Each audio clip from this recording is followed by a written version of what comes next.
Tough day. It's a tough day for Ontario and for Canada, just as much as it's a tough day for the United States. Because, well, there's no question President Trump's tariffs on Canada will hurt us. They will also hurt Americans. U.S. markets are on the decline. In fact, the S&P 500 has already wiped out over $3 trillion in value. Factory floors and assembly lines across the American Rust Belt will start to close. American workers will be out of a job. American families will be poorer. This is not the outcome anyone wanted. Over the past few months, we've taken a strong, united Team Canada approach. The federal government, provinces and territories, municipalities, unions, business leaders who have all made the case. We're so much stronger together. I've spoken to governors, senators, congressmen and women from every region, both Democrats and Republicans. They know, they tell me, these tariffs are a massive mistake. We could have stayed focused. We could have poured our effort into making Canada, the U.S., the two richest, most successful, safest, most secure two countries on the planet. Unfortunately, one man, President Trump, has chosen chaos instead. Now, we have no choice. We have to respond. Earlier this morning, Prime Minister Trudeau and his team announced retaliatory tariffs. They have my full support for a strong and forceful response. Tariff for tariff, dollar for dollar. As they do, the federal government needs to ensure it's getting revenues from its tariffs to impacted workers and businesses as soon as possible. To support the federal government's efforts, Ontario will also launch its first round of retaliation. Starting today, LCBO, the largest purchaser of alcohol in the world, will begin removing U.S. products from its store shelves. And as the exclusive wholesaler, American brands will no longer be available in LCBO catalog, meaning other retailers, bars, and restaurants in the province will no longer be able to restock U.S. products. This is an enormous hit to the American producers. Every year, the LCBO sells nearly $1 billion worth of U.S. wine, beer, cider, seltzers, and spirits, including more than 3,600 products from 35 states. As of today, every single one of these products is off the shelves. Also, starting today, all U.S.-based companies will be banned from taking part in government procurement. Every year, the province and its agencies spend about $30 billion on procurement, alongside our more than $200 billion plan to build infrastructure. U.S.-based businesses will now lose out on tens of billions of dollars in revenues. They only have President Trump to blame. I'm also urging all 444 municipalities to do the same, and I'm thrilled to see some are already stepping up. For example, Mayor Patrick Brown in the city of Brampton and many other cities. As part of this government-wide procurement ban, we're going one step further. We're ripping up Ontario's contract with Starlink. It's done, it's gone. We won't award contracts to people who enable and encourage economic attacks on our province and our country.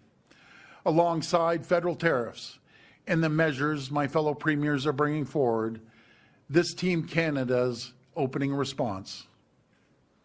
We also need to be ready to dig in for a long fight. We need to be ready to escalate using every tool in our toolkit. That includes surcharges or even outright restrictions on the critical minerals and electricity we supply to the United States. The critical minerals and electricity they depend on.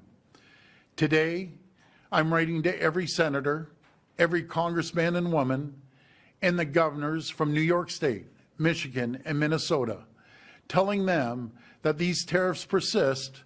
If the Trump administration follows through on any more tariffs, we will immediately apply a 25% surcharge on the electricity we export. We will not hesitate to shut off their power as well. I'm encouraging my fellow premiers to follow suit. Friends, I know you're worried. You're concerned about the future. I want you to know I will fight like I've never fought before. I will do whatever it takes to protect you, your families, and your communities. We are watching the real-world impacts of these tariffs, and we will be there for you. We will spare no expense to protect Ontario workers. We'll retrain impacted workers for new jobs. We'll retool companies for new customers and new markets. We'll reshore supply chains to bring good jobs back home. And we'll rebuild roads, highways, bridges to keep people working.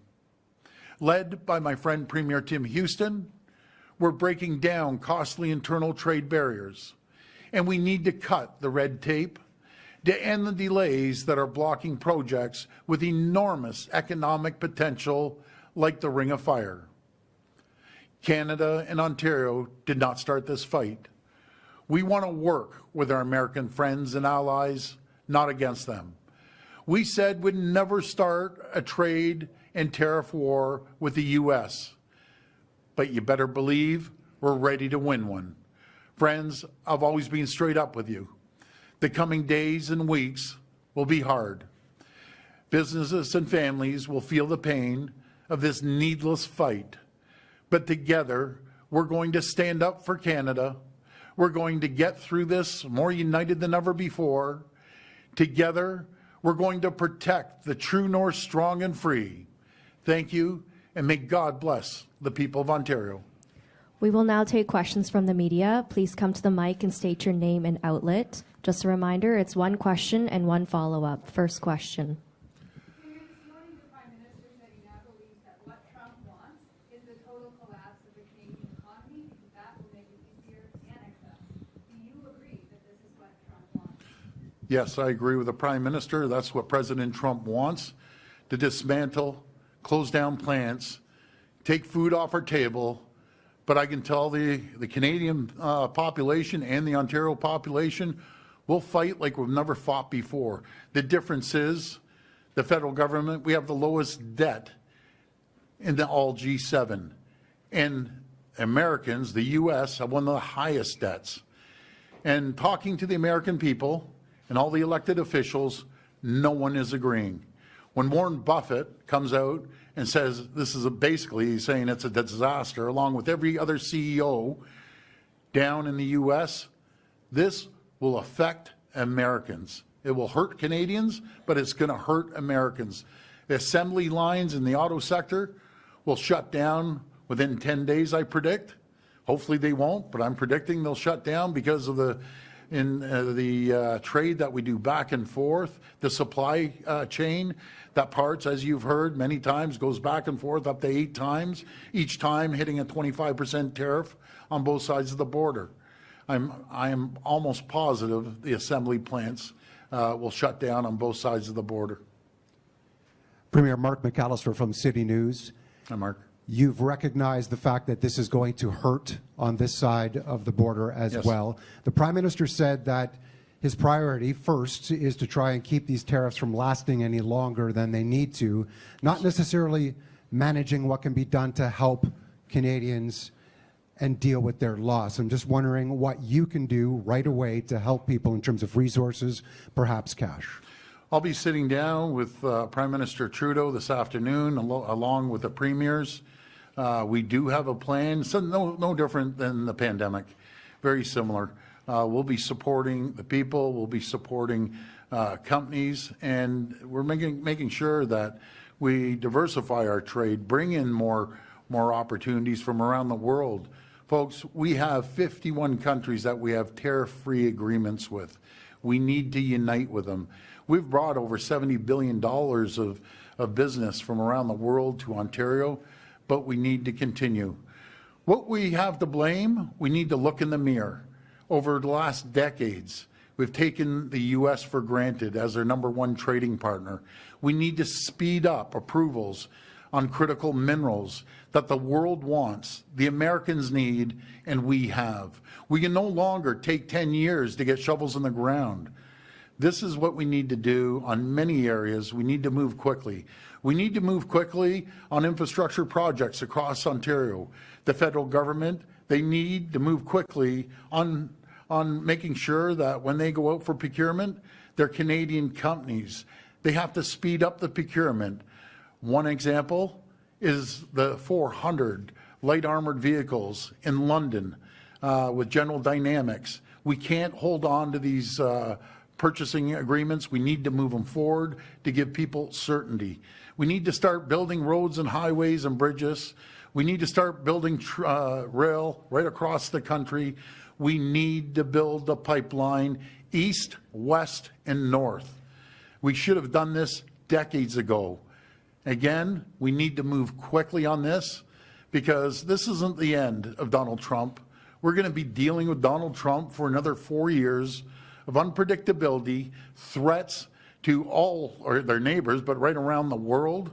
So we have to make sure we diversify and make sure that the provinces, municipalities, and the federal government buy Ontario, and secondly, buy Canadian if we can't make it here in Ontario.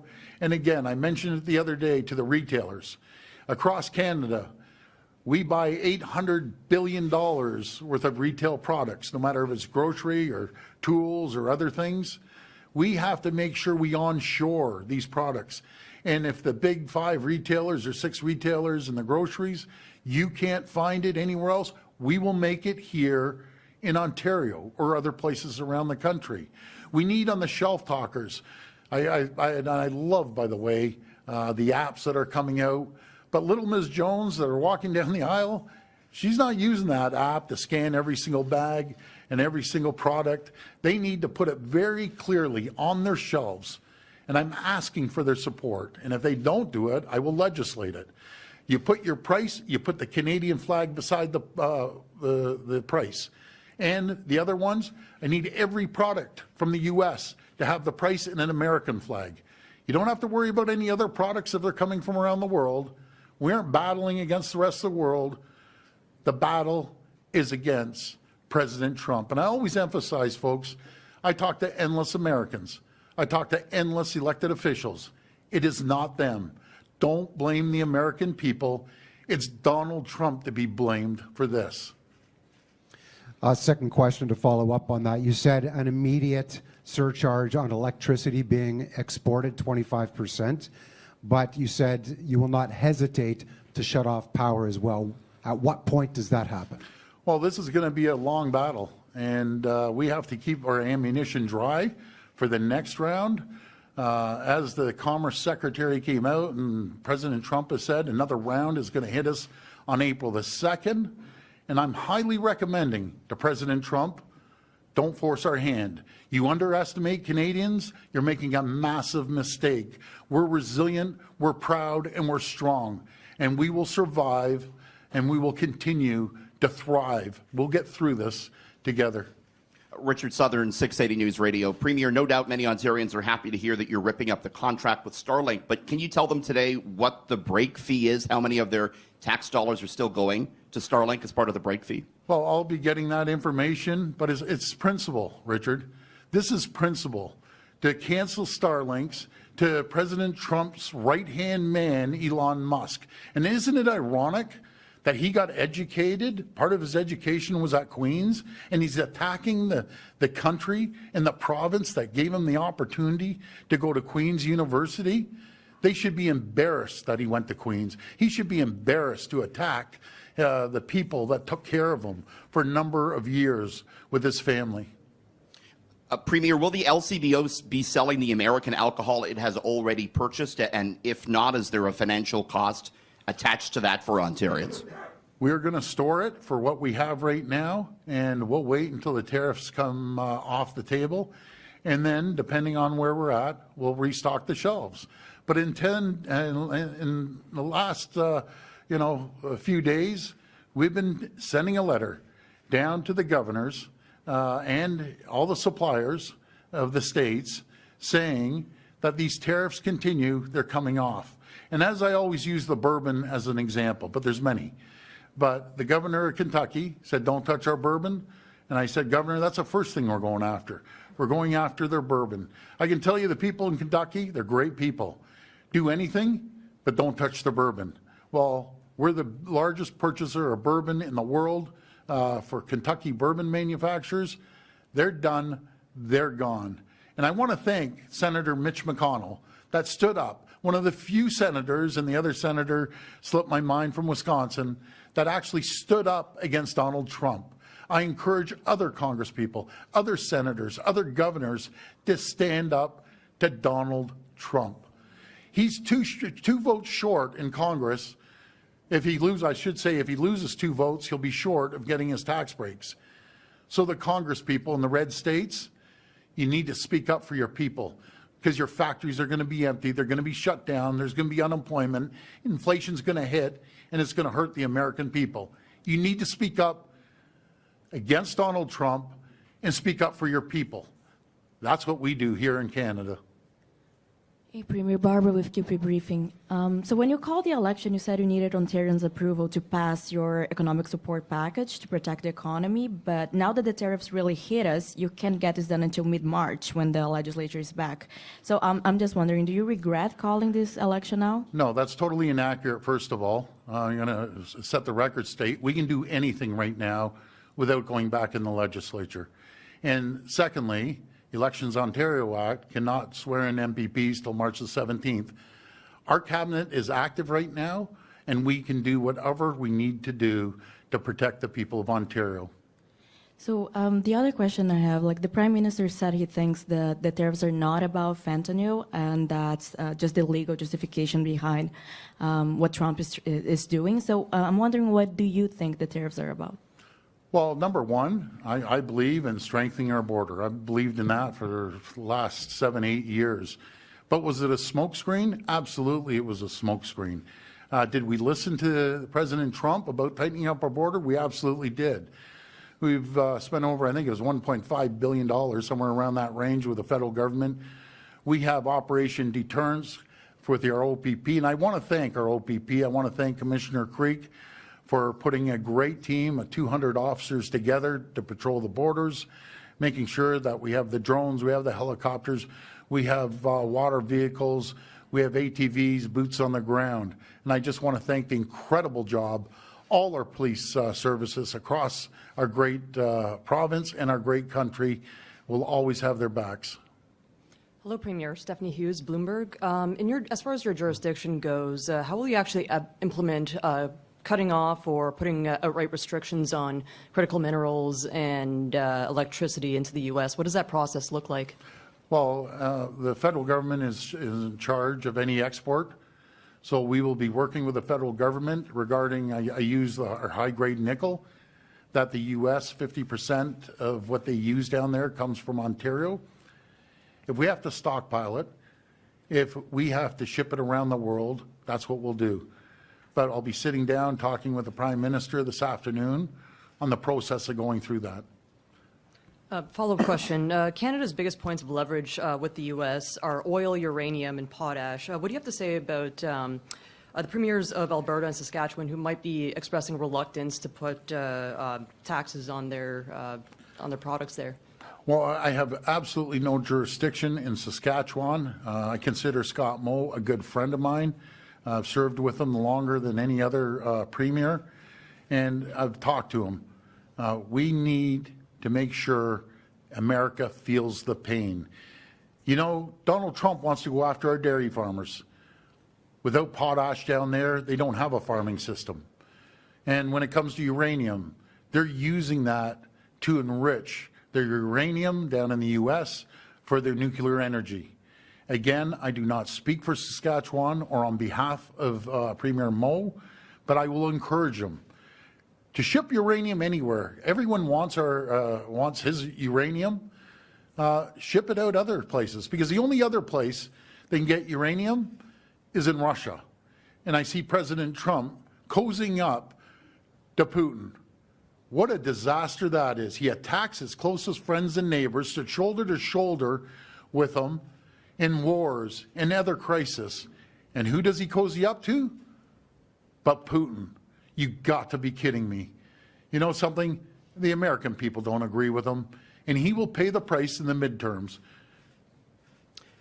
Premier Jeff Gray, Globe and Mail. Just wanted to clarify on the energy surtax idea. Your energy minister told me yesterday that this requires enabling legislation, so you will need the legislature, and that's at least a couple of weeks away, a few weeks away. So can you clarify the timing on when you could actually impose such a charge on U.S. electricity? Well, we are looking into it. We've asked Secretary D'Emanuel to come up with a system, anything that we can move quicker on this. Maybe we can regulate it, something. Because I don't always accept we can't. Matter of fact, I hate the word we can't. We can come up with a solution and come up with it immediately, because we need to act immediately.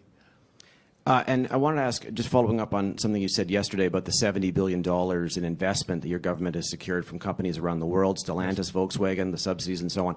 Have you had any conversations with those companies about the current status of those investments, which must be, you mentioned they're worried, they must be extremely worried and tentative now?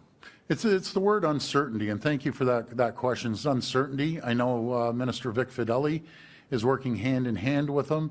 I've talked to some part suppliers, and I'll be reaching out to the six major auto manufacturers here in Ontario. It's not just going to hurt the auto workers here. It goes hand in hand because of the supply chain. The supply chain in the auto pack has been around since the 1960s. And as I've said, and you know, with the auto pack, you can't unscramble an egg. You have to make the omelet larger. Hi, Premier. Alison Jones with the Canadian Press. I just wanted to try and clarify again on the timing of your electricity measures. For the surcharge and for potentially shutting off the supply, are you waiting on both of those scores until more tariffs come in? Are both of those moves contingent on if they implement more tariffs? We want to do the first part, a 25% surcharge.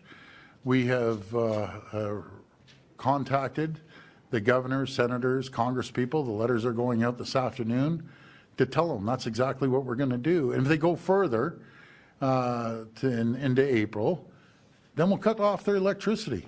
You know, I feel terrible because they're great governors. I know all three of them. I've worked well with them.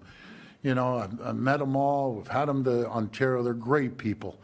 And I have to apologize to the governors and the American people. You need to make sure you send a message to President Trump. This is hurting Americans. This is hurting his red states. And isn't it amazing he had a mandate to lower cost, lower inflation, create more jobs, and it's working against them. People are going to be losing their jobs. There isn't going to be new jobs. Inflation's going through the roof.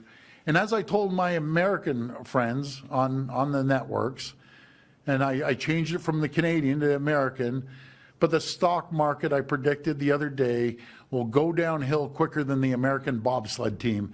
And what's happening? Over $3 trillion. And it's just tanking right now. That says everything.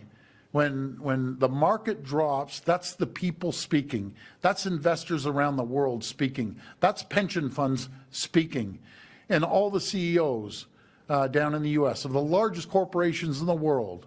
I heard Walmart made a statement, Target's made a statement, many others are saying this is going to be a disaster. Prices are going to go up in the next few days. And isn't this a shame that the two greatest friends, greatest allies in the world, that one man, President Trump, decides to turn their whole country and our country and Mexico into absolute chaos right now. He needs to pay the price in the midterms. If I got to go down there and knock on the doors myself, I will. And you're banning American companies from future procurement, ripping up the Starlink deal. Are there any other contracts you would be considering terminating, or is that off the table? I've asked the Ontario Public Service, the deputy ministers and our ministers, to go through with a fine-tooth comb and anything, no matter if it's services through the tech sector or any other products, we need to stop immediately. And if they come at us, sue us, so be it. We're standing up for Ontario. We're standing up for Canada, and we're willing to fight in court. This is about principle, making sure that we send a message to Donald Trump, and unfortunately, the American people are going to pay for his actions because they elected him in, and they're going to pay the price. And I want to inflict as much pain as we possibly can until we get to a deal of the USMCA. He says that we can't withstand this. Well, he's going to find out what we can and can't withstand.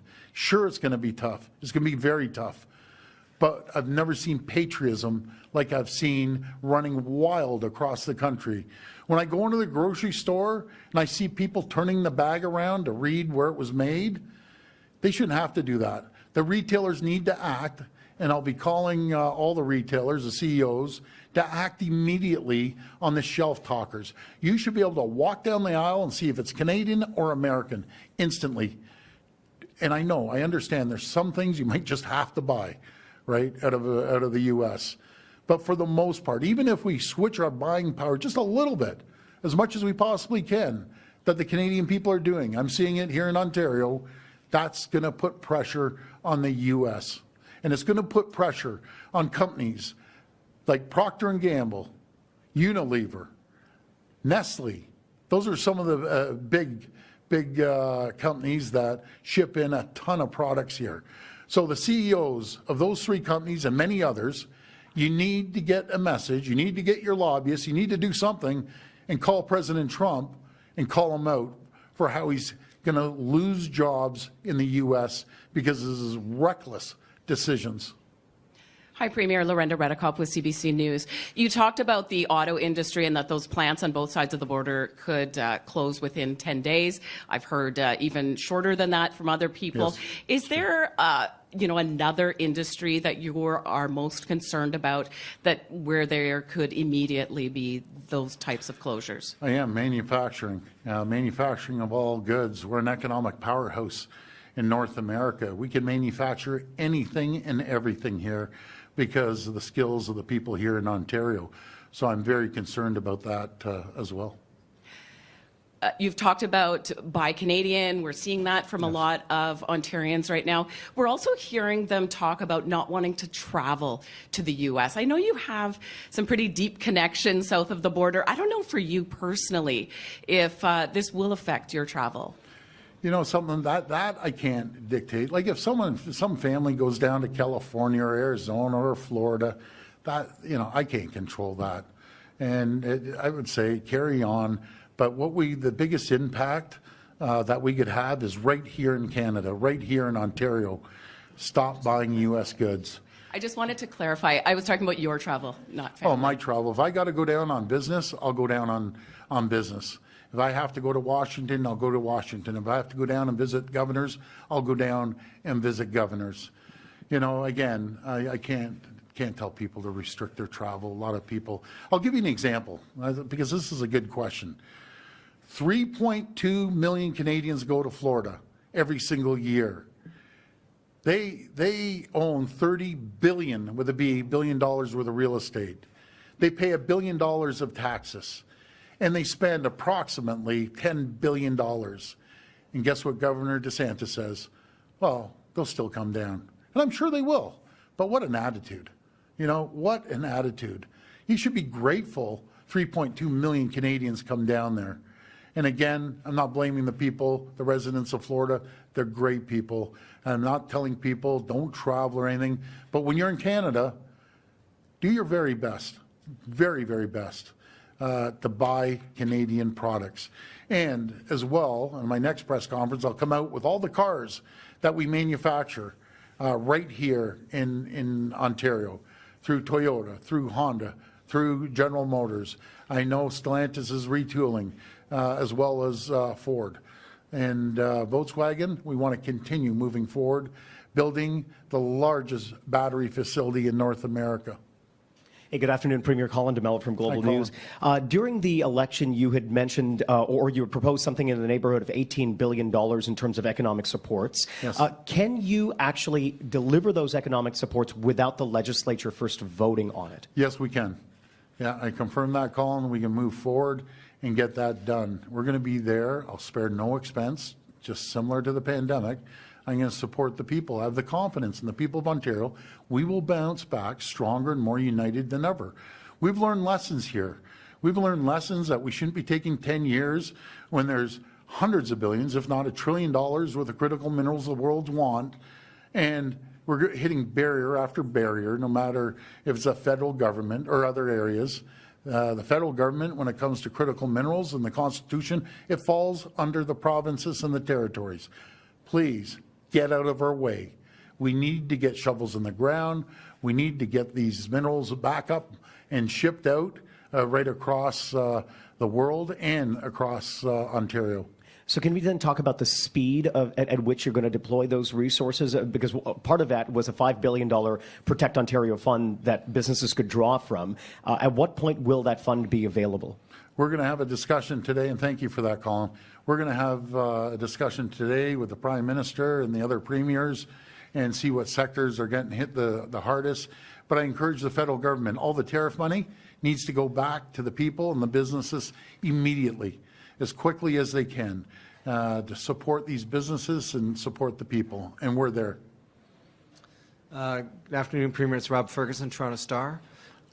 Just wondering, do you have any other premiers on your side on either export taxing on electricity or other energy, or cutting off altogether? I think maybe Quebec, but I'm not sure.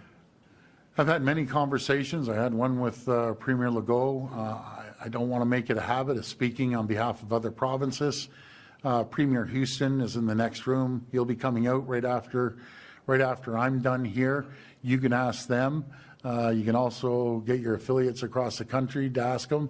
But I'll be a strong voice as the chair of the Federation this year on our call with the premiers and with the Prime Minister, encouraging all the premiers, no matter if it's BC shipping electricity, Manitoba shipping electricity, Quebec shipping electricity, Ontario shipping electricity, and I'm sure New Brunswick and some other East Coast provinces ship electricity. I can't force anyone. That's going to be up to them. I will encourage them. We have to work as Team Canada across the board. And we have incredible premiers, by the way. I'm blessed to be the chair of the Federation with incredible 12 other premiers, including myself, be 13 other premiers across the province. We have a strong, strong team, and we work so well together. All right, just on a follow-up, I know you said yesterday that new members can't be sworn in until, I think you said the week of March 17th. That's what Elections Ontario is telling us. Okay, so do you have an approximate date for the return of the legislature? Would it be late March, or could it be into April? Well, we're going to see. We don't need the legislature right now. And by the way, I've talked to Marit Stiles. I just got off the phone with Mr. Schreiner as well. He's a good man, and he's saying let's work together, and I appreciate that, and I appreciate Marit as well. This will be the last reporter. Hi, Premier. Jack Howan from the Trillium. Hi. As you've acknowledged, a trade war is going to hurt. Yes. Food bank use is already breaking records even before all this. Is there going to be financial support coming not just for workers who are laid off or in affected industries, but for people who might be economically already on the edge? Well, we contribute millions of dollars to food banks. I'm going to encourage our team to continue and enhance that because people will need the food bank. I encourage the majority of all the food comes in through charities and organizations and big retailers and producers shipping a lot of goods. And if you do have a can of soup, or if you have some pasta or tomato sauce or whatever, drop it off at the local food bank. That makes a difference. When you have thousands of people dropping off a couple products to the food bank, it makes a huge difference. And I just want to thank all the volunteers and the workers at the food banks across Ontario and all the organizations that raise money and take contributions of food. and then ship them off to the local food bank, I want to thank you. But folks, if you can drop off a few cans of whatever you have in your cupboards, by all means, just drop them off. And as I said before, I know this is very, very small, but the $200 that I got, I'm going out there, I'm going to give it to the food bank and give them the $200 because they know how to spend it and what they need a lot better probably than I do. Before we wrap up, I want to address something about my phone. Folks, I pride myself on returning my calls. I have over 4,038 messages I got to get back to you. Please have patience with me. Don't get insulted if I don't get back to you. They're coming in hundreds, if not 1,000 a day, and I cannot keep up. I'm up till over midnight every single night. And for the people that text me throughout the night, please wait until the morning time because I have to keep my phone on. And the 4 or 5, I'm lucky if I get 5 hours sleep. The 4 hours sleep I get every night, all I hear is the buzzing beside me. So please, the reason I keep it on is for emergencies in case there's something happening catastrophic in the province. I respect you calling me, but please just have patience for me to get back to you. I'm doing everything I possibly can to get back to you on my cell phone. But I want to thank you, folks. Let's stick together. Just one follow-up, Premier. Oh, sorry. Okay, sorry. Sorry to cut you off. Send me a message on that. No. Oh boy.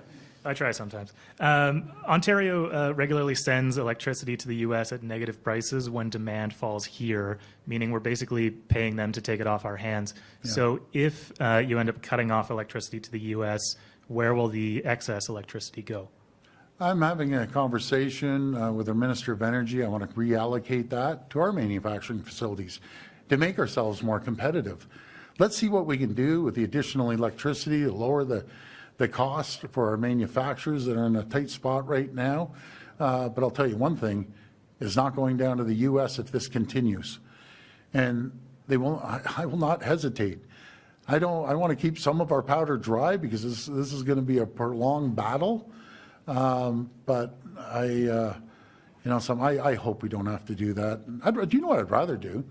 I'd rather ship them more critical minerals. I'd rather ship them more electricity. We want to ship them more. We want to build the Amcan Fortress. But there's one person up there called Donald Trump that is short-sighted on this. And again, the American people are going to pay the price, unfortunately. They're good people. And please, don't take it out on the American people. And I ask you one more thing. Please do not boo the national anthem in Canada or in the U.S. These are soldiers that fought for our freedoms, our democracies, our sovereignty. They've laid their lives on the line. I had an opportunity to talk to General Romer the other day. What an American hero he is. You know, he sent over a list of some of the items that I'm going to review. But my goodness, boo the referee, boo the players if you want. Do not boo the American national anthem. And to my American friends, do not boo the Canadian national anthem. That's crossing the line. One other thing I want to mention is my friend Wayne Gretzky. He's the most patriotic Canadian there is anywhere on the planet. You know, as other Canadian athletes go down to the U.S., they hand in their Canadian passport and get an American passport to pay lower taxes. You know, I talked to Wayne the other day, and he was so choked up talking to me. You know, he is a patriot. He loves Canada. He never gave up his Canadian passport. So, you know, folks, give the guy a break. Just give him a break. He loves Canada. He loves it like no tomorrow. So I want to thank everyone. May God bless the people of Ontario. May God bless the people of Canada. Now I'm going to hand it over to Premier Houston. Fury was in town, I thought, too. But Premier Houston, this guy's a champ. He's going full steam on interprovincial trade. And Premier Houston, are you coming in? Oh, here he comes. And the other thing, the best-looking premier in the country. What can I say? Thank you, my friend. Go get him. Don't sip out of my water.